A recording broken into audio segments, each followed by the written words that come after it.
নমস্কাৰ, আসসালামু আলাইকুম। মোৰ নাম মিনা পাৰভিন। মই এটা কবিতা লিখিছোঁ, মিয়া। কোন মিয়া, মিয়া কোন? কোন মিয়া, মিয়া কোন? শংকৰ আজান তাৰেই প্ৰমাণ।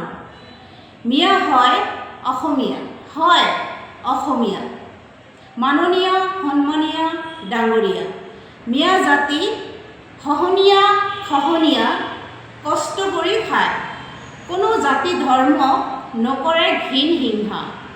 আজিও মনত পৰে হিতেশ ডেকাৰ কথা, চাহে চৰে অসম, জনজাতি অজনজাতি নহয় যেন বিষম। অসম সোণৰ অসম, বৰ অসম, খণ্ড খণ্ড হ'ল, জাতি জনজাতি বিভিন্ন সম্প্ৰদায়ে প্ৰেম প্ৰীতি নিষ্ঠাৰে কৰক চহকী অসম। জয় আই অসম, জয় আই অসম। মিয়াখন অসমীয়া খহনীয়া খহনীয়া ডাঙৰীয়া। জয় আই অসম, জয় আই অসম।